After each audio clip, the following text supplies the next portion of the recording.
കോൺഗ്രസിൽ മുഖ്യമന്ത്രി ചർച്ചകൾ സജീവമായി തുടരുന്നു. കോൺഗ്രസിന്റെ മുഖ്യമന്ത്രി ആരെന്ന് ഹൈക്കമാൻഡ് തീരുമാനിക്കുമെന്നും അതെല്ലാവരും അംഗീകരിക്കുമെന്നും KPCC പ്രസിഡന്റ് സണ്ണി ജോസഫ്.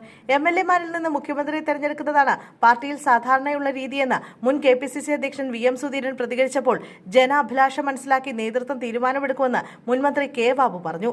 മുഖ്യമന്ത്രി ചർച്ചകൾക്ക് AICC നിർദ്ദേശപ്രകാരം KPCCയുടെ കർശന വിലക്കാണ്. മുഖ്യമന്ത്രി പോരിലെ എതിർപ്പ് എല്ലാ നേതാക്കളെയും AICC general secretary Deepa Das Munshi വിളിച്ചറിയിച്ചു. ഏറ്റുമുട്ടലിൽ ലീഗ് ഉൾപ്പെടെയുള്ള ഘടകകക്ഷികൾക്കും അതൃപ്തിയാണ്. സതീശന് അനുകൂലമായി ലീഗിനുള്ളിൽ അഭിപ്രായമുയർന്നതായി വാർത്ത വന്നതിൽ കോൺഗ്രസിലെ മറുചേരികൾക്കും നീരസമുണ്ട്.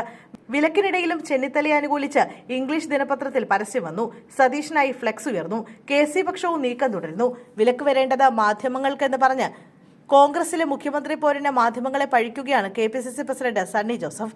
KC വേണുഗോപാലിനെ മുഖ്യമന്ത്രിയാക്കാൻ KC പക്ഷം നീങ്ങുമ്പോൾ MLA-മാരിൽ നിന്ന് മുഖ്യമന്ത്രിയെ തെരഞ്ഞെടുക്കുന്നതാണ് കോൺഗ്രസിലെ സാധാരണ രീതിയെന്ന VM സുധീരന്റെ പ്രതികരണം ശ്രദ്ധേയമാണ്.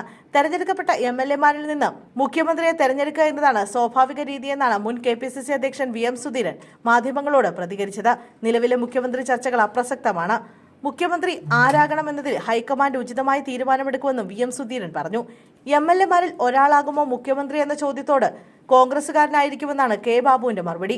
ബാബു നിരാശ അറിയിക്കുമ്പോൾ മുഖ്യമന്ത്രി ചർച്ചയെ പരിഹസിക്കുകയാണ് K മുരളീധരൻ. തൃശൂർ പൂരത്തിന് വെടിക്കെട്ടില്ലാതിരുന്നതിനാൽ ആ നിരാശ ഒഴിവാക്കാനുള്ള വെടിക്കെട്ടാണിതെന്നും ഒരാഴ്ച കഴിയുമ്പോൾ കുട്ടി ആണാണോ പെണ്ണാണോ എന്നറിയാമെന്നും അദ്ദേഹം പറഞ്ഞു. PR വർക്കുകൾ പരിധി വിടില്ലെന്നും മുരളീധരൻ വ്യക്തമാക്കി. ഹൈക്കമാൻഡ് ഘടകകക്ഷികളുടെ അഭിപ്രായം ചോദിക്കുമെന്നതിനാൽ അവരുടെ പിന്തുണ ഉറപ്പിക്കാനുള്ള നീക്കത്തിലേക്കും മുഖ്യമന്ത്രി പദം ആശിക്കുന്ന നേതാക്കൾ കടക്കും.